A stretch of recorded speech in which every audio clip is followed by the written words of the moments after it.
nombre de la patria y los dioses.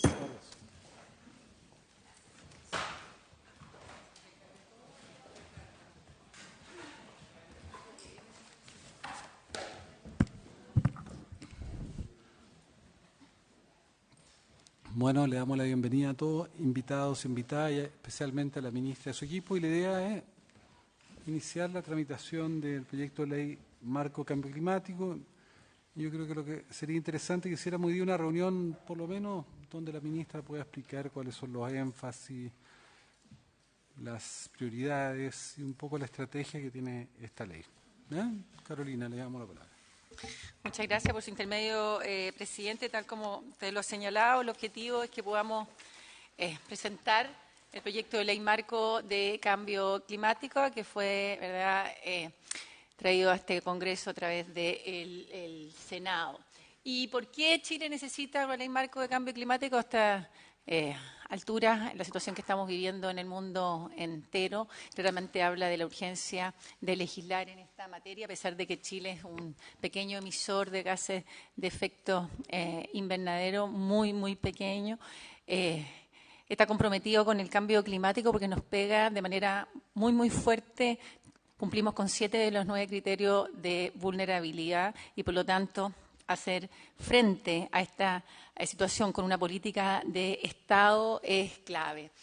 Chile no cuenta actualmente con un marco jurídico que nos permita asignar responsabilidades, ni tampoco establecer facultades y obligaciones de reducciones de gases de efecto invernadero, así como tampoco exigir la implementación de medidas de mitigación ni de adaptación al cambio climático. Todo lo que se ha hecho actualmente en la materia ha respondido básicamente al objetivo de querer avanzar en esta materia, pero no contamos con la institucionalidad, ni las facultades, ni las obligaciones y responsabilidades por ministerio, ni a nivel central, ni a nivel local para su realización.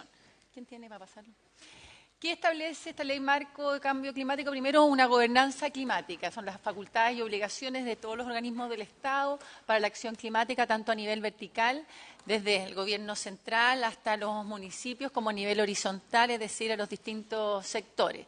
Segundo, institucionaliza y orienta la acción del Estado con una meta común, que en términos de mitigación es alcanzar la carbono neutralidad al año 2050 y dejar esta meta y la obligación de Chile de alcanzar esta meta con la herramienta jurídica más fuerte que existe en un país, que es a través de una ley.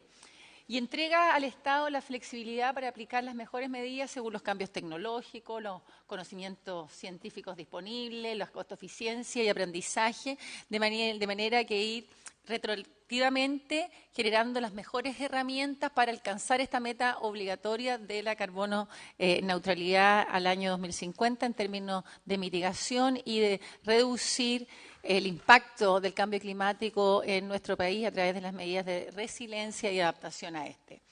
La ley marco, en el contexto de la política pública, establece los componentes y obligaciones esenciales de gestión, dejando las acciones específicas para alcanzar la meta a los distintos sectores. Por lo tanto, establece la meta nacional, una estrategia que establece cómo esa meta nacional, ese presupuesto de emisiones que ¿verdad?, podemos emitir, se divide entre las distintas áreas del país, entre los distintos sectores, y le deja a cada sector la aplicación de las herramientas más costo eficientes para alcanzarlo, generando justamente esta flexibilidad y autonomía para establecer acciones específicas según las necesidades y condiciones cambiantes en el tiempo.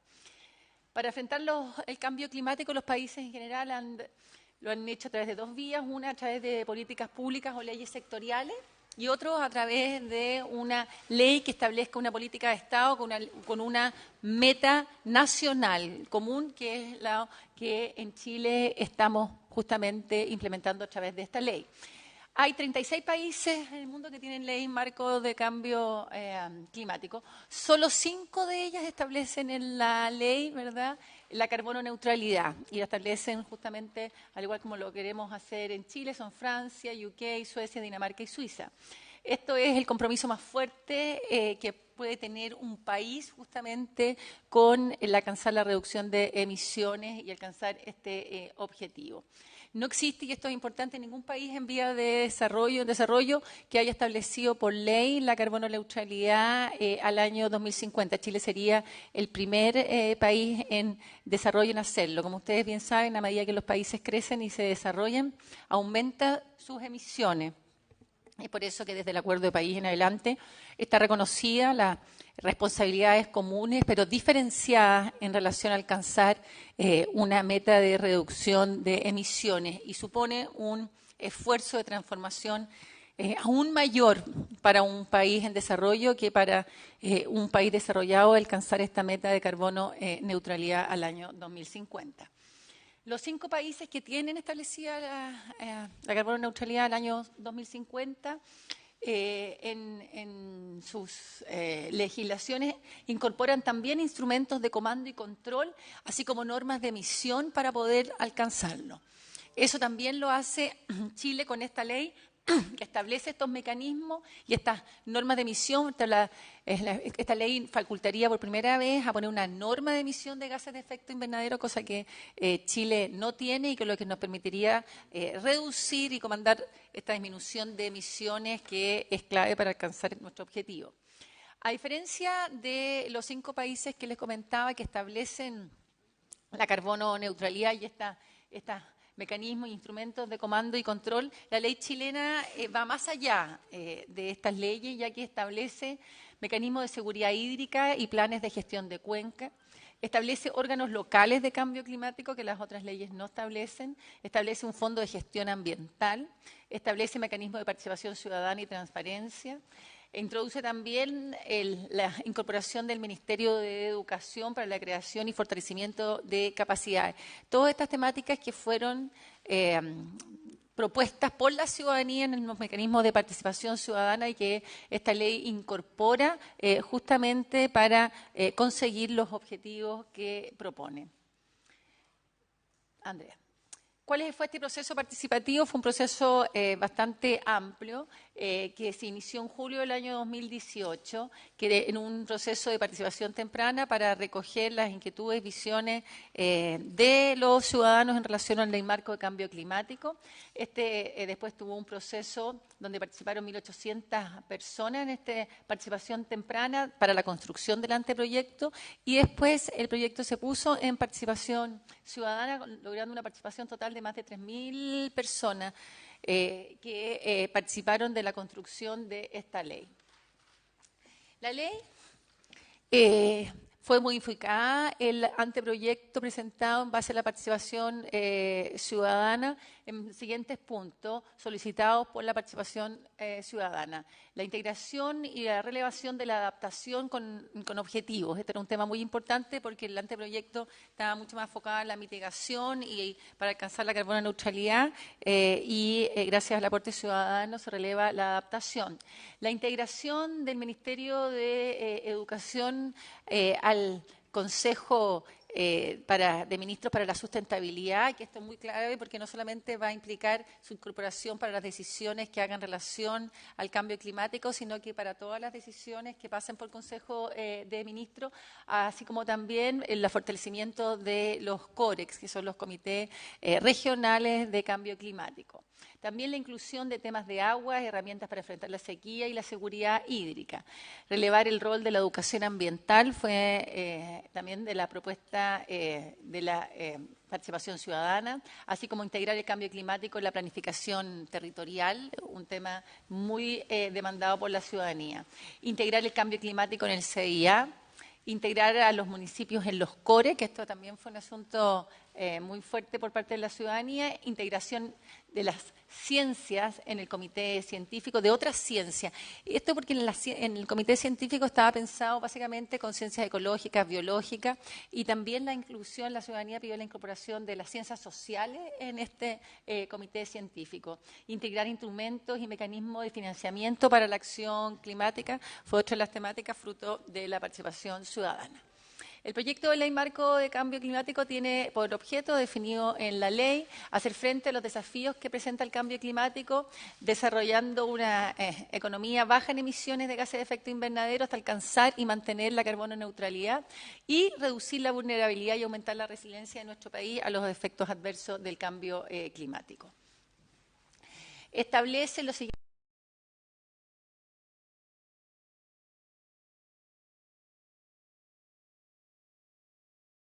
Corto plazo en esta marco que está marcada con esta meta, con una estrategia que define, ¿verdad?, cuáles son justamente las metas sectoriales y que después se incorpora el cambio climático en todos los instrumentos para poder alcanzar esa meta, los instrumentos como la planificación territorial, la gestión de riesgo y desastre, el CIA, etcétera. Establece cuáles son el financiamiento de instrumentos económicos para poder alcanzar esa meta, las normas de emisión, los certificados de reducción, el Fondo de Protección Ambiental, así como también los sistemas de información para el control y monitoreo del cumplimiento de las metas, tanto en mitigación como en adaptación, así como toda una institucionalidad para el cambio climático. La ley establece los siguientes 7 principios en la ley. El principio científico de justamente aplicar las soluciones en base al mejor conocimiento científico disponible. Establece el principio precautorio.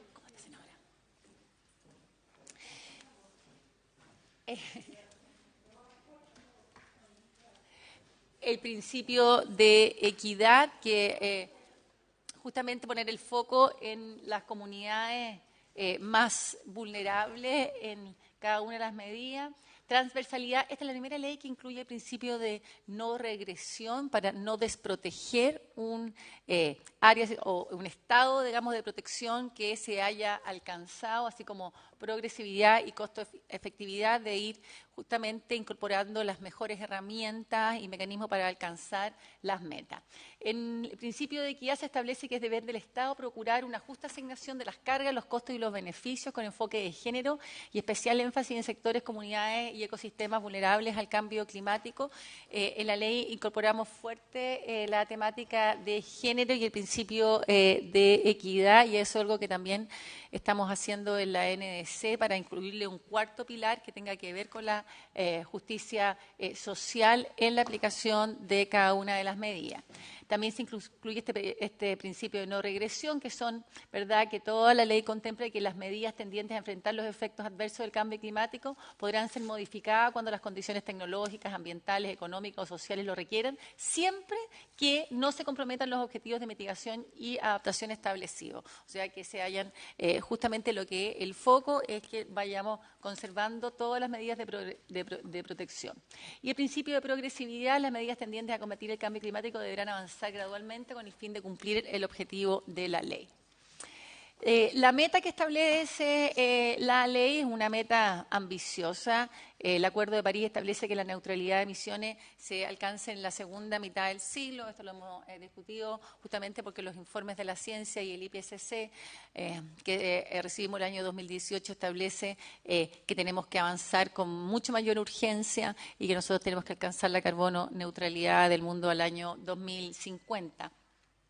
Y por eso esta ley se pone esa meta. Pero también se establece en el Acuerdo de París la condición especial de los países en desarrollo, que si bien tenemos una responsabilidad común, estas son diferenciadas, y los países en desarrollo, que son los que menos emiten y que los que al alcanzar el desarrollo justamente van a aumentar sus emisiones, se tardan más en conseguir la meta de reducción de emisiones que los países desarrollados que ya alcanzaron este desarrollo.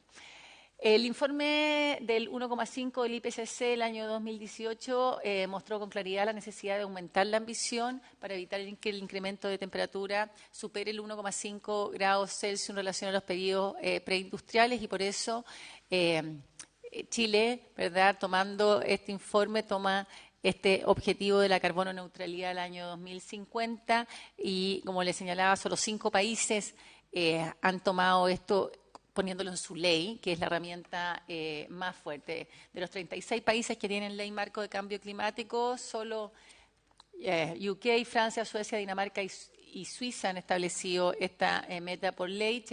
Chile sería el primer país en vías de desarrollo en hacerlo.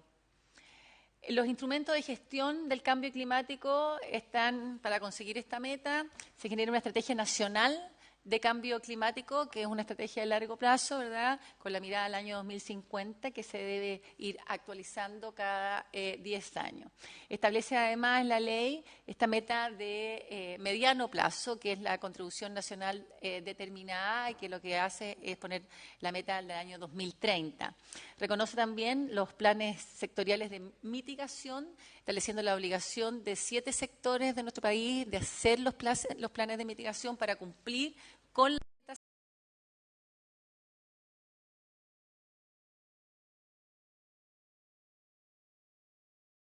neutralidad al año 2050. También obliga a establecer los planes sectoriales de adaptación. Estos son 11 sectores de nuestro país que tienen que hacer los planes sectoriales de adaptación, así como también la obligación de establecer los planes regionales de acción climática para cada una de las regiones de nuestro país y reportar todo esto en nuestro reporte nacional de cambio climático. La estrategia climática, lo que hace estrategia de largo plazo es definir las metas sectoriales para alcanzar la carbono neutralidad al año 2050, así como también, ¿verdad?, las metas de mitigación de los sectores y lo mismo de adaptación con los indicadores, las evaluaciones de riesgo climático, así como también los medios de implementación, cuáles son las obligaciones de construcción de capacidades, transferencia tecnológica y la definición de la estrategia de financiamiento. La contribución nacional determinada, que es esta meta de mediano plazo, que tiene que ser revisada cada 5 años y es la que nosotros presentamos en la UNFCCC, que establece los compromisos de Chile ante la comunidad internacional al año 2030 y después hay que presentar otra que se va renovando cada 5 años y que nos permite justamente hacer el punto de línea de unión con el objetivo final de la carbono neutralidad y mantención de esta a partir del año 2050. Los planes sectoriales de mitigación establece la obligación de hacer el diagnóstico sectorial, el potencial de reducción de gases de efecto invernadero y los alcances del presupuesto sectorial de estos, las medidas de mitigación y los medios de implementación por sector y los sistemas de monitoreo, reporte y verificación para cada uno de ellos, así lo mismo en relación a los 11 planes sectoriales que se deben hacer en adaptación, con las medidas de adaptación y los medios de implementación, con la ONEMI como contraparte técnica en las medidas de la gestión de riesgo de desastre y los indicadores de monitoreo, reporte y verificación. Los planes de mitigación se establece la obligación de que los sectores tienen 1 año para presentar sus planes de mitigación desde que se publica la Estrategia Nacional de Cambio Climático de largo plazo. Le entrega flexibilidad a cada sector en la determinación de las medidas para cumplir la meta asignada al sector de emisión de gases. Y los ministerios que deben hacer los planes de mitigación son el Ministerio de Energía, Transporte, Minería, Salud, Agricultura, Obras Públicas, Vivienda y Urbanismo. En relación a los planes de adaptación, el objetivo es determinar los indicadores y las metas de adaptación por sector para disminuir la vulnerabilidad frente al cambio climático. El plazo que se establece es de 1 año a cada uno de los sectores en hacer su plan de adaptación una vez publicada la estrategia de largo plazo y justamente le entrega esta flexibilidad en la determinación de cómo cumplir la meta asignada. Los sectores son el silvoagropecuario, pesca, acuicultura, turismo, energía, minería, infraestructura, recursos hídricos, salud, borde costero, ciudades y biodiversidad. Los medios de implementación. El responsable de los medios de implementación para el desarrollo y transferencia tecnológica es el Ministerio de Ciencia, con la identificación de las tecnologías disponibles, las barreras, las propuestas de soluciones innovadoras, las recomendaciones y la propuesta para la generación de las redes de intercambio de buenas prácticas, sinergias, lecciones y conocimiento, y la creación y fortalecimiento de capacidades. El ministerio responsable que queda establecido en la ley es el Ministerio de Educación. En medios de implementación, en términos de financiamiento, se establece la ley la obligación de desarrollar la estrategia nacional financiera con las directrices tanto para el sector público como para el sector privado, para justamente tener el financiamiento para la implementación de las medidas, ya sea a través de bonos verdes, consideraciones de riesgo, etcétera, así como para cumplir las metas establecidas en la estrategia de largo plazo de cambio climático, como en la contribución nacional determinada. También se establece que beneficios tributarios para las donaciones ambientales, para proyectos donde la sociedad civil pueda participar, estableciendo el término del proceso de insinuación, la eliminación del impuesto a las donaciones ambientales, sin límite global y verdad que se elimina que se consideren gasto rechazado, de manera de acabar con esta práctica que no solamente impide mayor participación de aportes ciudadanos en el financiamiento de protección, cuidado, conservación del medio ambiente como la acción climática, sino que hoy presenta una verdadera carga para poder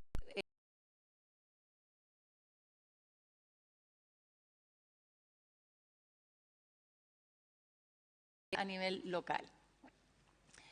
A nivel regional, se establecen los planes de acción regional de cambio climático. La ley establece la obligación de realizar estos planes, entregando que los COREX sean los que elaboren los planes regionales, considerando la estrategia climática de largo plazo y los planes sectoriales, tanto en mitigación como en adaptación, para la implementación en el territorio de estos planes. Establece los contenidos mínimos para estos planes regionales y estos planes deben ser aprobados por resolución del delegado presidencial regional, es decir, el intendente de cada región. A nivel local se estrategian los planes estratégicos de recursos hídricos de Cuenca. La ley establece la obligación de ejecutar los planes estratégicos de Cuenca para las 101 cuencas del país, la obligación de realizar el balance hídrico, la modelación hidrológica e hidrogeológica de las cuencas, las medidas de recuperación de los acuíferos y las medidas para enfrentar los efectos adversos del cambio climático, sequías, inundaciones, etcétera, con responsable directo el Ministerio de Obras Públicas. Establece también instrumentos de comando y control y por primera vez la posibilidad de entregar la facultad al Ministerio de Medio Ambiente de hacer una norma de emisión para gases de efecto invernadero, facultad que actualmente este ministerio carece. Se faculta al Ministerio de Medio Ambiente a elaborar las normas que establecerán la cantidad máxima de gases de efecto invernadero que se puede emitir, tanto para los contaminantes de vida corta por fuentes específicas. También la posibilidad de utilizar certificados que acrediten la reducción absorción de excedentes de emisiones de gases de efecto invernadero obtenidas mediante la implementación de proyectos de forestación con bosque nativo para el cumplimiento de las normas de emisión. Y la Superintendencia de Medio Ambiente, se establece en la ley, será el responsable de fiscalizar el cumplimiento de las normas de emisión y sancionar a los infractores. Se incorpora el cambio climático en los siguientes instrumentos actualmente existentes, en los instrumentos de ordenamiento y planificación territorial, en los instrumentos de gestión de riesgo de desastre que gestiona la ONEMI, en el sistema de evaluación de impacto ambiental y en los sistemas de registro y transferencia de contaminantes, haciendo que esta ley marco establezca un ordenamiento jurídico para que todas estas instituciones consideren el cambio climático en sus obligaciones y gestión.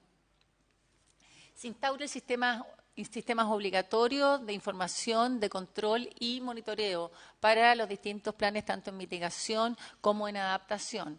Se crea el Sistema Nacional de Inventario, que nosotros tenemos actualmente, ¿verdad? Y se reconoce la ley. Se genera el Sistema Nacional de Prospectiva de Gases de Efecto Invernadero, que nos permita proyectar las emisiones para los distintos sectores. Se crea el sistema de certificación de gases de efecto invernadero. Entonces se hace un reconocimiento en la ley y se amplían las facultades para Huella Chile, que establece, ¿verdad?, que es el sistema para medir y controlar las emisiones de gases de efecto invernadero de las distintas instituciones. Se crea la plataforma de vulnerabilidad, donde podemos ver a nivel local, a través del mapa de riesgo comunal, cómo se va y se generan los riesgos en cada una de las regiones para que las medidas de adaptación al cambio climático respondan a las necesidades de este riesgo y vulnerabilidad local a lo largo de nuestro país. Se crea también el repositorio científico de cambio climático con las mejores prácticas e innovaciones de la ciencia para poder justamente combatir y generar las medidas de adaptación y mitigación al cambio climático, así como acceso a la información sobre cambio climático de manera transparente a todas las comunidades y los mecanismos de participación ciudadana. La institucionalidad del cambio climática a nivel vertical, ¿verdad? Parte al nivel del Estado, que tiene el Consejo de Ministros para la Sustentabilidad y el Cambio Climático, donde se incorpora el Ministerio de Ciencia y el Ministerio de Educación. Después, el Ministerio del Medio Ambiente, que trabaja con cada uno de los ministerios sectoriales, el Comité Regional de Cambio Climático de COREC y las asociaciones de municipalidades para el cambio climático a nivel local. Si hablamos a nivel horizontal, tenemos a los distintos ministerios de cada una de las áreas y sectores que debe hacer los planes de mitigación y adaptación. En conjunto con el Ministerio de Medio Ambiente se establecen los equipos técnicos interministeriales de cambio climático, los ETIC, que trabajan con los distintos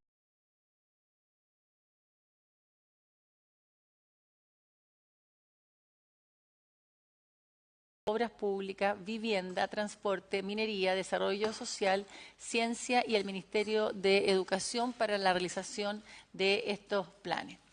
Y se establece además que el Consejo Nacional de Sustentabilidad y Cambio Climático es el que asesora a esta institucionalidad ambiental, así como el Comité Científico Asesor, como comités independientes que generan no solamente los insumos, sino que además, ¿verdad?, las medidas más costo eficientes para la realización de cada uno de estos planes. Así como también se establece el Consejo Consultivo Regional para la aprobación, consulta y monitoreo de los planes de cumplimiento regionales. Sobre la institucionalidad del cambio climático a nivel nacional, la ley modifica el Consejo de Ministros para la Sustentabilidad y el Cambio Climático. Esto fue algo que pidieron fuertemente la participación ciudadana y se incorpora al Ministerio de Educación para todas las decisiones a este Consejo, así como el Ministerio de Ciencia. Se establecen las autoridades sectoriales, que son los encargados de elaborar los planes de mitigación y adaptación regionales en concordancia y dando cumplimiento a la Estrategia Nacional de Largo Plazo y a cada uno de los sectores, pero en, digamos, directa relación con la aplicación en los territorios y la definición de las mejores herramientas para esto. Se formalizan las facultades del Ministerio de Medio Ambiente en materias de cambio climático. Actualmente nosotros trabajamos sin tener una facultad establecida en la ley. Esto establece la responsabilidad, la facultad y la obligación del Ministerio de desarrollar e implementar estas materias. Modifica el Consejo Consultivo en el Consejo Nacional para la Sustentabilidad y el Cambio Climático y establece la integración obligatoria de este Consejo por parte de jóvenes. Yo creo que esto también es algo que salió de la participación ciudadana, no lo contempla ninguna otra ley marco de cambio climático, pero es que los jóvenes puedan también formar parte de la institucionalidad ambiental a través de este Consejo. Reconoce el equipo técnico interministerial de cambio climático, los ETIC, y el Comité Regional de Cambio Climático, definiendo sus responsabilidades y facultades específicas. Si bien actualmente ellos están funcionando, no están reconocidos ni entregadas las facultades por ley, lo que hace esta ley y los ordena, porque además actualmente son bastante dispares en tanto las acciones que realicen y la forma en que ellos funcionan. Se proporciona la perspectiva científica de largo plazo para orientar los instrumentos de gestión del cambio climático a través del informe anual del Ministerio de Ciencia. Se elabora el informe previo para la estrategia climática de largo plazo y también para la NDC, entregándole a este Comité Científico Asesor del Cambio Climático estas facultades para el desarrollo tanto de la estrategia como de la contribución nacionalmente determinada, que es la meta de mediano plazo. Está constituido por 9 científicos, dentro de los cuales la ley estipula que al menos 4 deben ser de regiones y se deben renovar cada 3 años y tienen que tener formación en ciencias ambientales, firmas económicas y ciencias sociales. Se genera un reglamento a través del Ministerio de Ciencia, que actúa como el secretario ejecutivo de este comité, que es independiente y que fija su funcionamiento. También se crea el Consejo Nacional de Sustentabilidad y Cambio Climático, quien es encargado de emitir la opinión sobre los instrumentos de gestión al cambio climático, el grado de avance y realizar las propuestas para la mejora. Se establece que este comité lo constituyan 11 integrantes que tienen que pertenecer al mundo de las ONG, sector privado, trabajadores, academia, y se establece por obligación que esté constituido por jóvenes y que se renueva cada 2 años.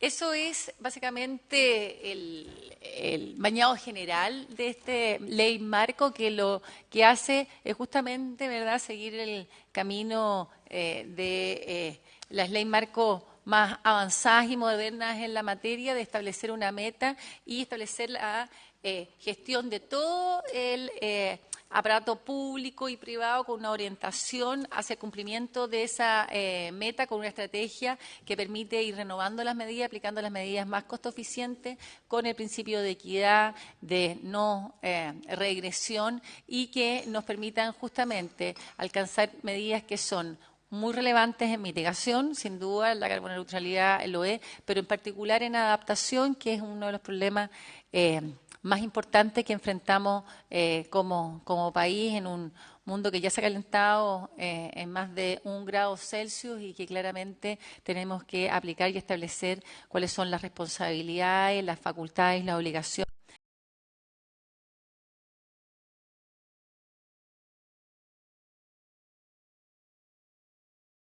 Si alguien quiere opinar, si Pilar Moraga, nuestra representante de la Universidad de Chile en la Facultad de Derecho, tiene opinión. Senador, traje una presentación. Entonces, solo, por favor, indíqueme cuánto tiempo les parece adecuado para...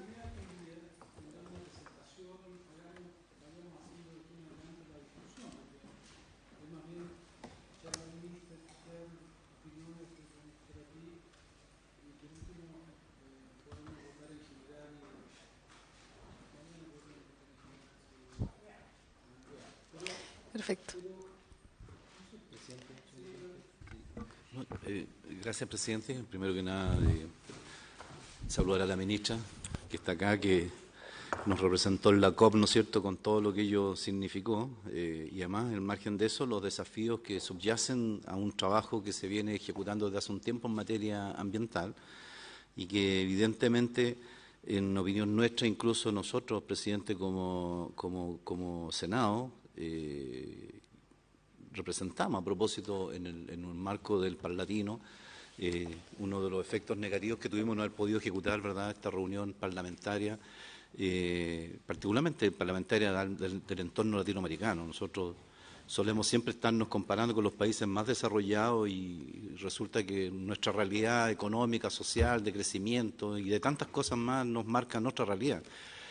En ese contexto, en el Parlatino se concordó, ¿verdad?, en promover 3 normas jurídicas institucionales en materia climática y ambiental. Uno, la Ley de Eficiencia Energética, un tema en el cual algo en el país, ¿no es cierto?, se ha ido ya avanzando.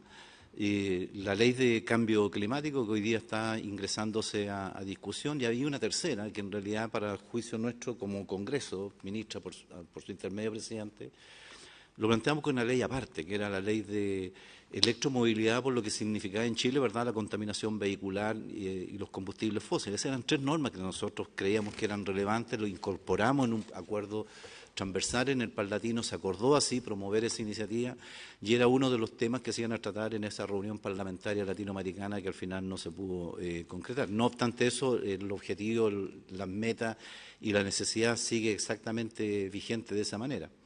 pedí yo a la Biblioteca del Congreso, presidente, un análisis comparativo de las leyes que tenemos en este sentido. Espero que la Biblioteca del Congreso, que se demoró bastante, dicho sea de paso, en la entrega de este documento, recién lo recibimos nosotros en estos últimos días, a pesar de que era para la reunión de diciembre de la COP, ¿ya?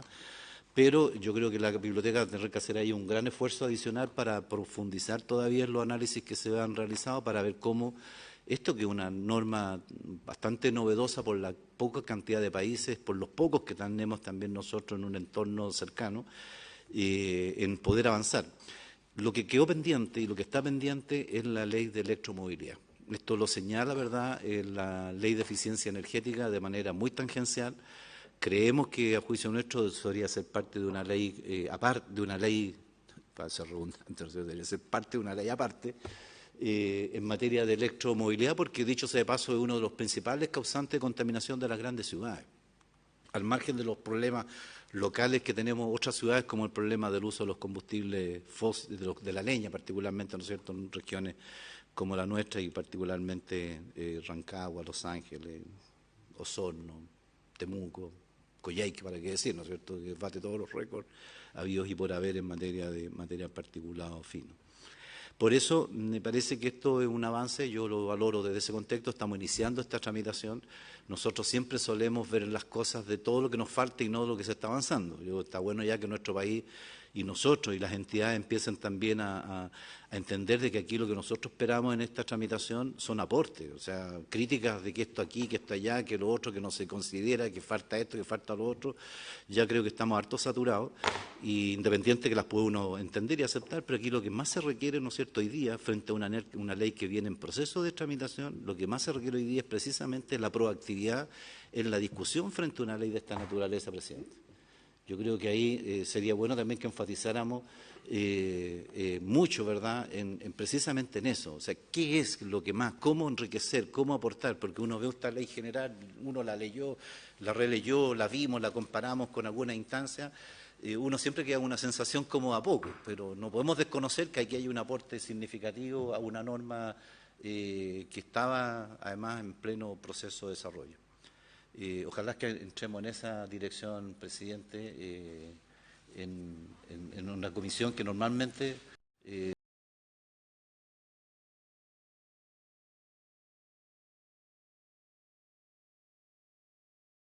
una propuesta de ley que está iniciando. Esto en el Congreso tenemos toda la facultad ahora para verlo, revisarlo, analizarlo, y esperamos con mucha ansia, ¿no es cierto?, todos los aportes creativos, todos los aportes positivos para ir mejorando esa norma.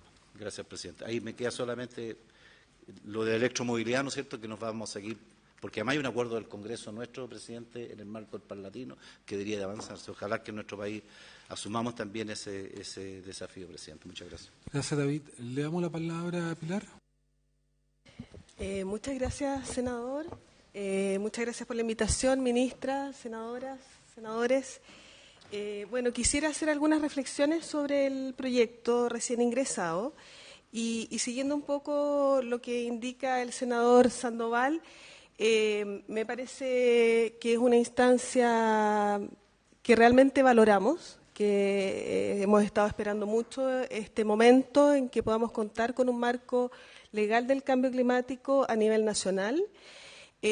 Los acuerdos internacionales y en particular el Acuerdo de París no es suficiente y eso se ve en la experiencia comparada. Es necesario definirnos nuestros marcos legales internos para poder seguir avanzando. Entonces, en ese sentido, todas las observaciones que puedo realizar a continuación van a ser desde ahí, desde que valoro y felicito el trabajo del Ministerio en el haber arribado a este punto, sobre todo en un año en que además tienen la presidencia de la COP, en que creo que es un símbolo importante haber presentado la ley.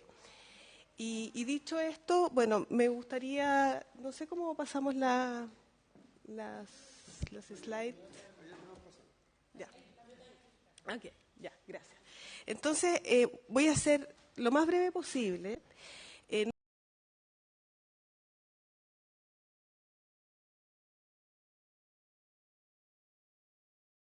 Enfocar en esos 6 puntos, algunos en los que me voy a detener más que en otros. Y para empezar, voy a referirme a lo que es el marco institucional Y digo marco institucional porque, bueno, yo trabajo en el CR2, soy la responsable de la línea de gobernanza, interfaz, ciencia política, y el concepto de gobernanza para nosotros es un concepto amplio, un concepto complejo que va mucho más allá del marco institucional, y por ende ahora yo quisiera no aumentar la expectativa y referirme solo al marco institucional. Y en ese sentido quisiera decir que lo que uno ve en el proyecto es una descripción mucho más detallada de lo que son las competencias del Ministerio de Medio Ambiente. En ese sentido, que duda cabe, hay un avance respecto del anteproyecto que se sometió a la consulta pública en ese sentido. Además, se reconoce lo que es el rol de los ministerios sectoriales, que es una cuestión que ya había observado la OCDE en el año 2016, en el sentido de que los ministerios sectoriales, una de las grandes deficiencias y debilidades de nuestro marco institucional era que los sectores no asumían el rol en materia de cambio climático de manera propia y normalmente ante una urgencia pasaba a segundo plano. Entonces, en ese sentido, lo valoramos, sí tomando en cuenta que la descripción que hace el artículo 16 del proyecto sobre el listado que se contempla en los ministerios efectivamente parece limitado. ¿Y por qué? Porque en un mundo del siglo XXI, en el cual va a regir esta ley o en el cual se proyecta esta ley, el cambio climático es una problemática compleja absolutamente transversal. Hoy día no es posible imaginar excluir a ciertos sectores a priori. Pensemos solo en temas de género, van a haber ministerios involucrados, Ministerio de Defensa. Hoy día el cambio climático es una cuestión de seguridad nacional y así se está trabajando en el mundo y se está avanzando en ello.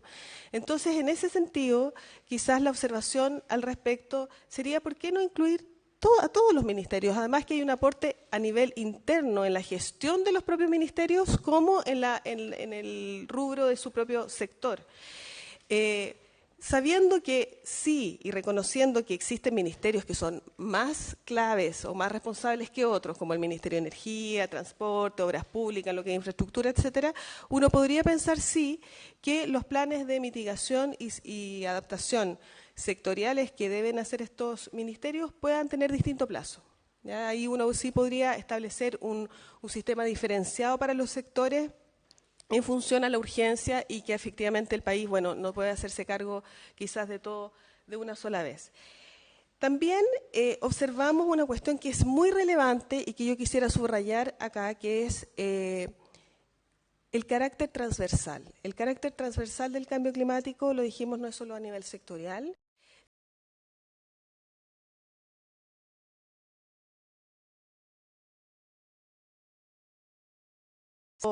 Nuestra organización del Estado es sumamente centralista y es necesario, en materia de cambio climático, poder avanzar hacia una descentralización, puesto que son los territorios los principales afectados y golpeados por los impactos del cambio climático. Y en ese sentido, el proyecto de ley que se acaba de ingresar no incorpora de una manera fuerte lo que es el rol de los gobiernos regionales ni locales. Y yo ahí sí haría un llamado muy contundente a revisar este aspecto, porque los planes regionales son facultativos de acuerdo a lo que señala el proyecto. No contemplan participación ciudadana, que uno se dice, bueno, a nivel regional uno esperaría que justamente sea ahí donde se realice la mayor participación. Y los gobiernos locales en esto tienen un rol clave, o sea, pensemos en la situación de incendios hoy día, entre otros, pero los aluviones, las marejadas, los municipios están directamente afectados e involucrados con los impactos del cambio climático. Quizás no van a tener mucho que decir a nivel sectorial, y ahí tengo unas dudas, pero en lo que es adaptación es absolutamente clave. Entonces, eso yo diría en lo que es esta transversalidad, en lo que es el multinivel y que está muy desarrollado en la experiencia comparada. Por último, en materia de comité científico, se crea este comité científico con 9 miembros que yo quisiera enfatizar que la labor de este comité va a depender de manera relevante del nivel de investigación que realice nuestro país. Ese nivel de investigación y la manera como se desarrolla esa investigación depende de una política seguramente del Ministerio de Ciencia que está en preparación Y esta política en materia de cambio climático, sobre todo, por supuesto que en otras materias también, requiere de una estabilidad en el tiempo, una proyección en el tiempo. Nosotros sabemos lo que es estar postulando a fondos y la incertidumbre de que esos fondos se van a renovar o no se van a renovar, porque las investigaciones van a quedar truncadas y son investigaciones muchas veces clave para las discusiones de políticas públicas. Entonces, en ese sentido, creo que acá debe haber una definición más clara de cómo se proyecta la política de investigación y ciencia que, en definitiva, va a alimentar el trabajo de este comité que acá se nombra. Entonces, bueno, yo diría que la conclusión en lo que es el marco institucional es que quizás yo llamaría a lo que es una revisión del centralismo, tal cual como está definido, el rol del comité científico y la transversalidad de los actores, que me gustaría tratarlo luego a propósito de la participación, de lo que es el sector privado, la sociedad civil y la academia. Me gustaría dejarlo para esa instancia. Gracias. Bueno, en lo que es la meta los instrumentos asociados a la meta que fija este proyecto. Yo quiero acá subrayar que esto es lo que me parece la mayor contribución de este proyecto de ley, que es la meta de carbono neutralidad al 2050, puesto que aquí efectivamente se alinea el proyecto completamente con el objetivo del Acuerdo de París, que es algo que uno observa. En general, las leyes de cambio climático, depende del momento cuando se dictan, en relación al marco internacional existente, hay un cierto espejo. Y en ese sentido, me parece que era esencial que este proyecto se alinee con ese objetivo internacional. Ahora, aquí sí me gustaría detenerme un par de minutos en lo que es la eficacia de cómo estamos pensando llevar la mitigación en Chile.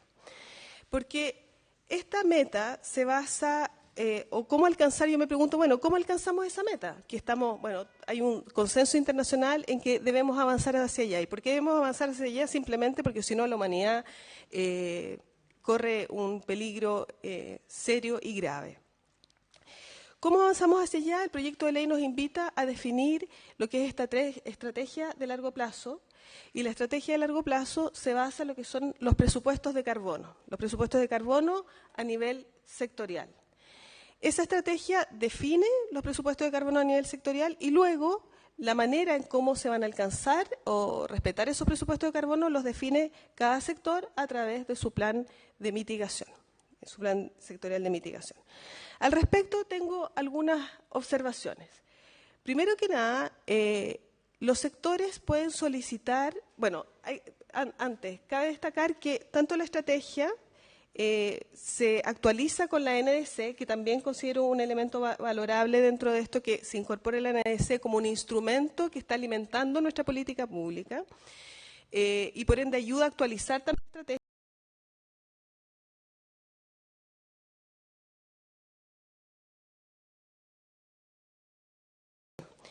Ahora, los sectores pueden solicitar, el proyecto así lo establece, pueden solicitar no cumplir la meta por ciertas razones y también rebajar su meta también por ciertas razones. Y al respecto quisiera llamar la atención por el procedimiento que ahí se señala, puesto que no me parece admisible que si la estrategia, con todo el procedimiento que eso implica, que es participación ciudadana, consulta a comité científico, participación de los sectores, aprobación por decreto supremo, etcétera, hay todo un procedimiento complejo y pesado, que luego el sector pueda desmarcarse de ese presupuesto con una solicitud que va a hacer a ciertas instancias y se decide de manera administrativa, sin participación y sin ninguna posibilidad de observar lo que el sector está solicitando. Me parecería, ahora, el criterio de realidad nos dice que efectivamente el sector se puede enfrentar a obstáculos y barreras para cumplir. Y frente a eso, quizás las soluciones no es simplemente rebajar, sino también podríamos pensar en una forma de compensación. O sea, tenemos que, el presupuesto debe ser tan vinculante que nos obligue a buscar soluciones creativas, porque aquí ya no podemos seguir funcionando como hemos funcionado hasta ahora. Entonces no puedo decir, no pude nomás. Aquí tenemos que buscar los caminos y yo creo que poner la presión en ese sentido sabemos que es lo que funciona. A su vez en esto es muy relevante decir que se observa una falta de reporte de los avances de los sectores. Hay un informe, hay un reporte de cambio climático que se señala en la ley, que va recogiendo todas las medidas que los sectores, a los cuales los sectores se comprometen. Sin embargo, no se establece, ni sanciones, ni una observación, ni un seguimiento, porque sabemos que, si yo estoy obligado a cumplir el presupuesto, si defino mis medidas y no las cumplo y no pasa nada, no pasa nada. Y eso yo creo que es algo que ya conocemos y que yo esperaría que en este tema que es de tal urgencia podamos establecer algún mecanismo que permita obligar a los ministerios a cumplir con sus propios objetivos. Bueno, a su vez se incorporan estas normas de emisión como un instrumento que va a ayudar a estos sectores, ¿no es cierto?, a alcanzar la mitigación y creo que este es el único instrumento legal, porque todos los otros son políticas públicas, el único instrumento legal que efectivamente tiene un marco jurídico mucho más robusto en nuestra legislación. No entiendo, eso sí, y ahí lo planteo esta pregunta, ¿por qué se dice que hoy el Ministerio de Medio Ambiente no tiene competencias para dictar normas de emisión en materia de gases de efecto invernadero? Ahí no, esa pregunta, esa afirmación no la comprendo, puesto que el Ministerio de Medio Ambiente hoy día sí tiene competencias para dictar normas de emisión, existen varias, entonces me queda esa duda. Y por ende, acá también me gustaría ver a los demás ministerios sí participando con planes sectoriales. Gracias. En adaptación. Bueno, adaptación, el tema de mitigación como conclusión creo que está bastante desarrollado, sin embargo, todavía no sabemos cómo se alcanza la meta, porque todavía falta definir una estrategia de largo plazo, falta definir los planes, falta definir las medidas. Entonces, hay mucho camino por recorrer y me alegro que se hayan establecido plazos, porque eso creo que es crucial. Ahora, en el tema de adaptación. En el tema de adaptación hay una lógica en el proyecto de ley que definitivamente no comprendo, que es el de continuar con una lógica sectorial de la adaptación. Me parece que, y de nuevo volviendo a una crítica constructiva que busque a resolver el problema desde la política pública. Acá no hay un sesgo ni ideológico ni de ningún otro tipo, simplemente cómo enfrentamos la adaptación. Y me parece que enfrentarla desde el sector y con un sector responsable es sumamente, creo que no avanzamos. Y les quiero dar un ejemplo. Pesca. Plan de adaptación de pesca, marea roja, vertimiento de salmones muertos, 9.000 toneladas de salmones muertos al mar. ¿En qué aportó el plan de adaptación a esa situación que se generó por un aumento de la temperatura del mar en esa zona, con el aumento de floración de algas, que era previsible, por ende, una muerte masiva de peces y que, por ende, era previsible una crisis ambiental? Creo que poco y nada. Entonces, me parece que la oportunidad de contar con una ley de cambio climático de hoy en adelante nos da la posibilidad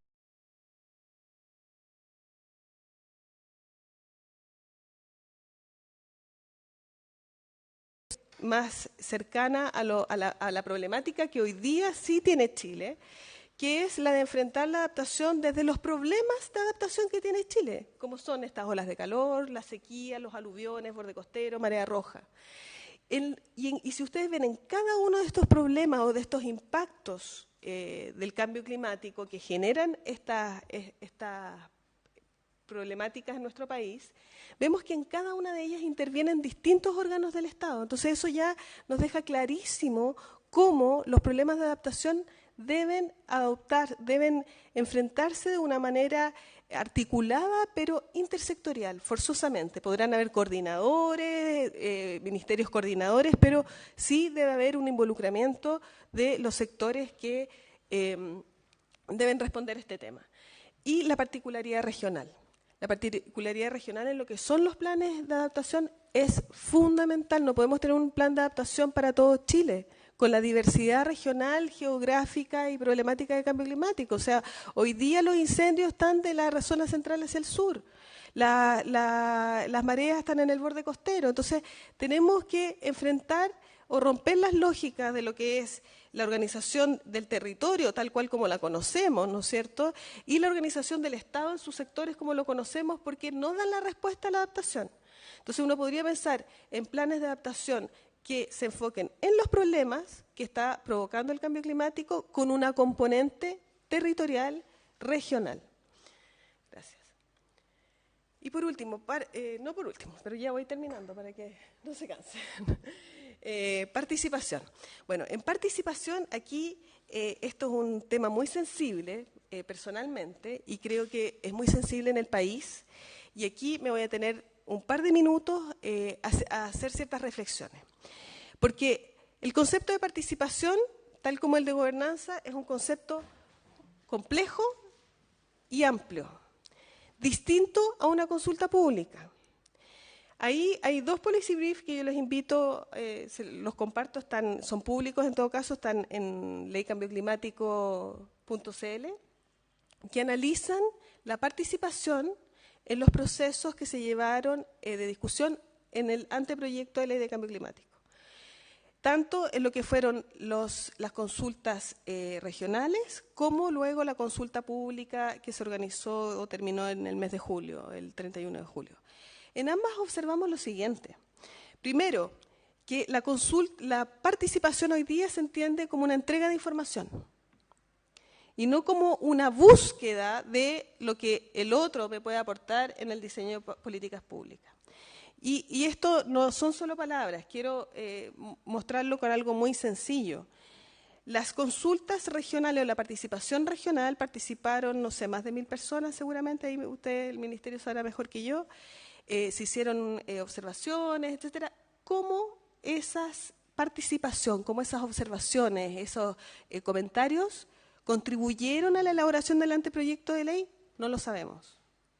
Nosotros hemos realizado la pregunta por transparencia y no lo sabemos. Hoy en día se recibieron más, en lo que es el anteproyecto de la consulta pública, se recibieron más de 4000 observaciones en la consulta, cuestión que solo confirma que a los chilenos y chilenas sí les importa mucho el cambio climático y que estamos dispuestos a darnos el tiempo de participar. ¿Cómo esas observaciones se acogen o se rechazan para efectos de la construcción del proyecto de ley? No lo sabemos. En Perú, sin ir más lejos, hay pautas claras con criterios para acoger o rechazar una observación. Por ende, yo que participo y me doy el tiempo de pasar varias horas y responder en la plataforma web del Ministerio, puedo saber después, con un criterio objetivo, por qué se aceptó, por qué no se aceptó. Y ahí hay componentes técnicas, no técnicas, en fin, y son como 3 o 4 criterios, no es muy complejo. Entonces, en ese sentido, yo creo que dada la crisis social que estamos viviendo, dada la necesidad que tiene la población en Chile de sentirse acogida en sus preocupaciones, es necesario revisar los mecanismos de participación. Y al respecto, también es necesario tener presente que participación, acceso a la información y acceso a la justicia ambiental son derechos. Son derechos que hemos reconocido a través de diversos tratados internacionales y que hoy día Chile está en deuda. A mí me provoca mucho problema celebrar esta ley, siendo que el gobierno se niega a firmar el Tratado de Escazú. Me parece fundamental, sobre todo en un año de presidencia de la COP25, que la política en materia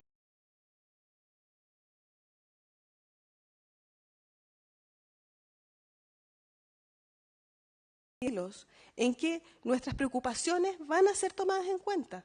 Y creo que es la oportunidad en esta ley de cambio climático de dar un paso más allá del que dio la ley 19.300, que ya fue muy avanzada y creo muy robusta y que se ha ido perfeccionando con todas las deficiencias que hoy día podría tener, pero nos da un ejemplo, quizás el momento histórico, dado el contexto nacional además, para avanzar más allá.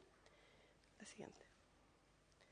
Y por último, una breve referencia solamente a estos temas de CIA, seguridad hídrica, ordenamiento territorial y EAE. Todos estos temas se incorporaron, es cierto, en el proyecto de ley. Sin embargo, creo que ninguno de ellos resuelve el tema de fondo.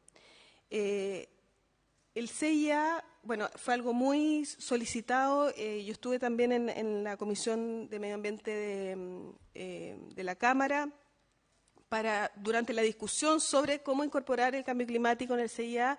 Se está incorporando de una cierta manera en cuanto a tomar en consideración para los efectos futuros, no así para la declaración o medición de los gases de efecto invernadero de los proyectos, y podría revisarse.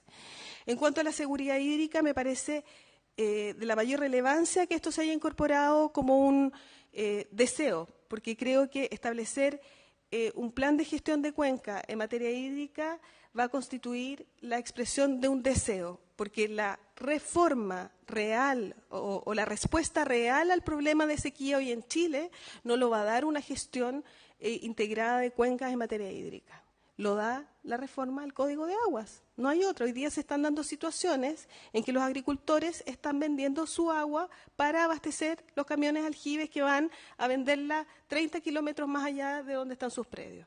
Eso es lo que está sucediendo. Eso no lo resuelve un plan de gestión de cuencas en materia hídrica, sino que lo resuelve la modificación al Código de Agua y, por supuesto, que la reforma constitucional que esperamos que tenga luz prontamente.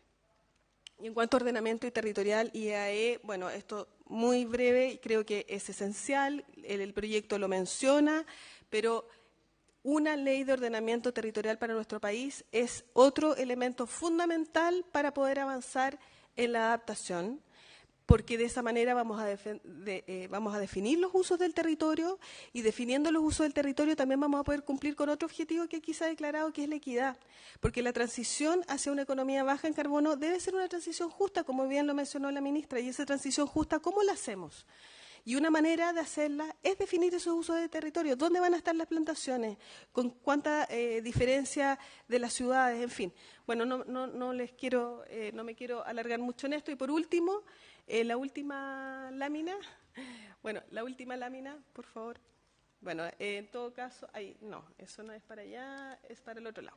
Bueno, solamente para concluir, si bien, como lo mencionó la ministra, es un proyecto de ley marco y por ende la tarea que queda es muy grande, y aquí está una invitación para todos los parlamentarios, que la tarea que sigue con la dictación de otras leyes como eficiencia energética, descarbonización, etcétera, hay una batería de cuerpos jurídicos que se deben dictar o reformar, y en ese sentido les quería comentar que nosotros estamos haciendo un trabajo en la identificación de esos cuerpos normativos, que ya tenemos primeros resultados que los ha elaborado un grupo de expertos, de 30 expertos, abogados que trabajan en las áreas, y que desde mañana vamos a lanzar estos resultados preliminares para observaciones del público general, de manera a poder tener una visión mucho más amplia que la estrictamente experta. Muchas gracias.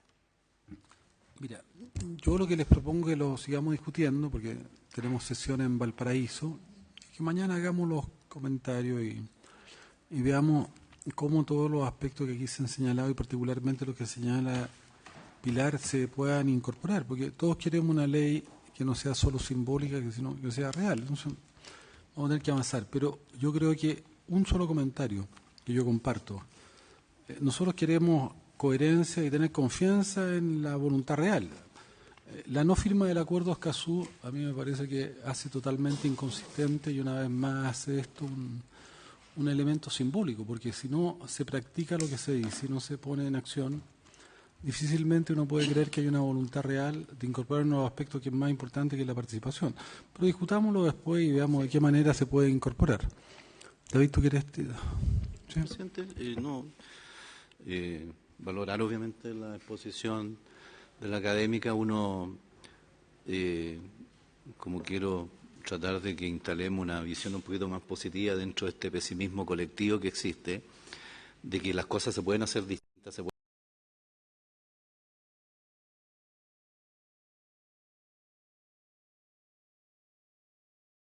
civil, porque somos todos colectivamente, ¿no es cierto?, responsables por los aciertos y por los desaciertos, incluyendo evidentemente la academia que por años, ¿no es cierto?, vivió encapsulada en una realidad a veces muy ajena a lo que era el sentimiento, y uno lo tiene incluso desde visiones, desde ámbitos que se hacen en las propias regiones.